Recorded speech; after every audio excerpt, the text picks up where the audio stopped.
Hello students, today let's start the 10th chapter of your supplementary reader Moments the Beggar, and it is written by Anton Chekhov. The beggar means भिखारी। ये story एक भिखारी की है जिसका नाम लस्कोफ है। वह स्टार्टिंग में भीख मांगता है लेकिन बाद में भीख मांगना छोड़ देता है और सही काम करने लग जाता है। तो भिखारी लस्कोफ को अपना व्यवहार बदलने की प्रेरणा कहाँ से मिलती है?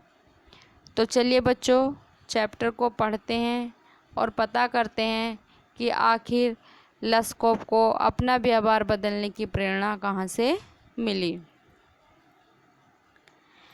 एक भिखारी होता है जिसका नाम लस्कोफ होता है। वो सड़क पर खड़ा रहता है और शोर मचाता है, हे दयालु, दया करो, अपना ध्यान इस गरीब भूखे आदमी की ओर लगाओ। मैंने 3 दिन से कुछ नहीं खाया है। मेरे पास ठहरने के लिए भी कोई जगह नहीं है। मैं ईश्वर की कसम खा कर के कहता हूँ कि मैं 8 साल तक एक गांव में एक अध्यापक के पद पर रहा हूँ, लेकिन लोगों ने षड्यंत्र रचा और मुझे वहाँ से निकाल दिया, और अब मेरे पास ना तो कहीं ठहरने की जगह है और ना खाने के लिए कुछ है। 1 वर्ष से मैंने कुछ काम भी नहीं किया है। उसी समय वकील सरजी होते हैं, उन्होंने भिखारी की ओर देखा और उन्हें ऐसा लगा जैसे कि उसने उस व्यक्ति को कहीं देखा हो। वह व्यक्ति एक पियक्कड़ था और उसके गालों पर लाल धब्बे थे। वकील को ऐसा लगा जैसे कि उसने उस व्यक्ति को कहीं देखा है।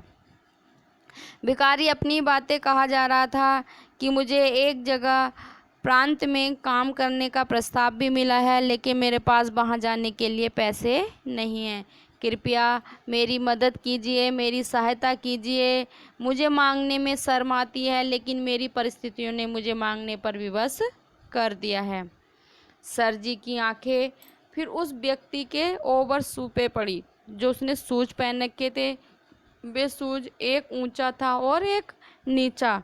तभी वकील सर जी को याद आ गया कि उसने उस व्यक्ति को कहाँ देखा था।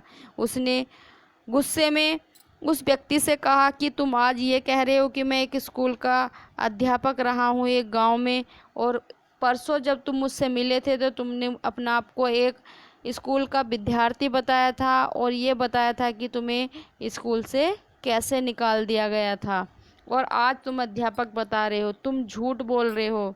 तुम पे घृणा आनी चाहिए, तुम पे लानत है। ये तो सब पैसा ठगने का बहाना है कि तुम पैसा ठग रहे हो, तुम बेईमान व्यक्ति हो। मैं तुम्हें पुलिस को गिरफ्तार करा दूंगा। उस भिखारी ने अपने हाथ अपने हृदय पर रखे और कहा, श्रीमान, सत्य बात तो ये है कि मैं ना तो किसी विद्यालय का, किसी स्कूल का अध्यापक रहा हूँ और ना ही किसी स्कूल का विद्यार्थी हूँ।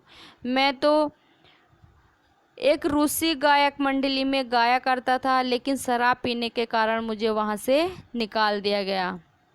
भिखारी ने सर जी के पास आते हुए कहा कि मैं कर भी क्या सकता था, आखिर मैं करता भी क्या? अगर मैं झूठ नहीं बोलता तो क्या कोई मुझे पैसे देता? आखिर मैं क्या करूं, क्या कर सकता हूं? तो सर जी चिल्लाए कि तुम क्या कर सकते हो? तुम काम कर सकते हो और तुम्हें काम भी करना चाहिए। भिखारी बोला कि हाँ, आपकी बात सही है कि मुझे काम करना चाहिए, मैं काम कर सकता हूँ, मैं जानता हूँ, लेकिन मुझे काम कौन देगा? कहाँ से मैं काम ढूंढूंगा? तो वकील ने कहा, क्या तुम मेरे लिए लकड़ी फाड़ना पसंद करोगे? वह व्यक्ति बोला कि हाँ सर, ज़रूर, मैं लकड़ी फाड़ूंगा, लेकिन आजकल तो कुशल लकड़ी फाड़ने वाले भी खाली बैठे हैं, उन्हें रोटी नसीब तक नहीं हुई है। तो सर जी बोला, क्या तुम मेरे साथ आओगे और मेरे लिए लकड़ी फाड़ोगे? उसने कहा, हाँ श्रीमान, ज़रूर, मैं अवश्य ही आपके लिए लकड़ी फाड़ूंगा। उसने कहा, बहुत अच्छा। और सर जी उसको अपने साथ ले गया।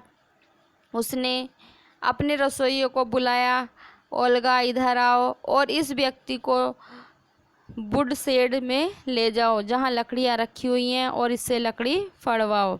फटेहाल भिखारी ने अपने कंधे उचकाए जैसे कि वह किसी उलझन में हो और बिना किसी इच्छा के वह रसोई के पीछे पीछे चला गया।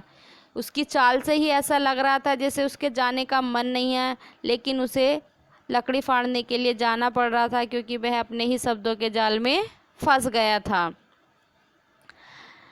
और वह उसकी शक्ति भी जो है शराब पीने से क्षीण हो चुकी थी, अस्वस्थ भी था, भूखा भी था, इसलिए वह बहुत कमज़ोर भी दिख रहा था। सरजीत अब तेज़ी से डाइनिंग रूम में गए। वहाँ पर एक खिड़की थी और उस खिड़की से वुड शेड का सब कुछ देखा जा सकता था, जहाँ पर लकड़ियाँ रखी थी, उसके आंगन का, कि व्यक्ति कैसे काम कर रहा है, क्या चल रहा है, सब। उसने देखा कि उसका जो रसोइया था वो क्रोधित ढंग से उसको वहाँ से ले गया। उसने झटके से वुड शेड का दरवाज़ा खोला, वहाँ से लकड़ी का गट्ठा निकाला और क्रोधित होकर उस लकड़ी के गट्ठर को उसके पैरों में डाला, उसकी कुल्हाड़ी को उसके पास डाला और वह भिखारी अपने थोड़ी को अपने हाथ में लेकर के विचार मग्न होकर के बैठ गया।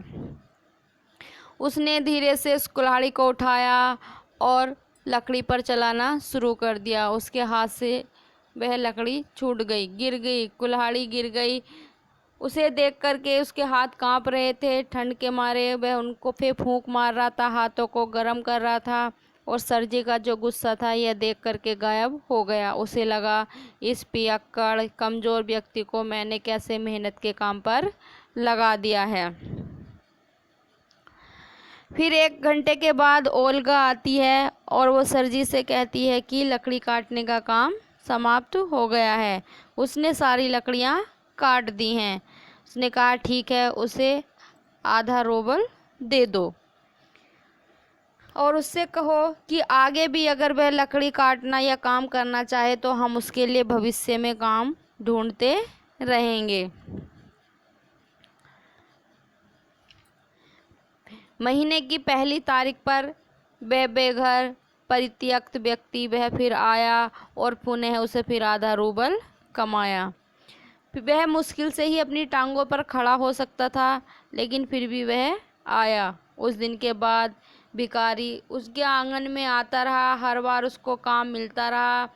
कभी वह बेलचे से बर्फ उठाकर फेंकता था, कभी लकड़ियों को शेड में ठीक ढंग से रखता था, कभी चटाइयों गद्दों की धूल झाड़ता था और हर बार उसे 20 से 40 कोपेक मिल जाते थे।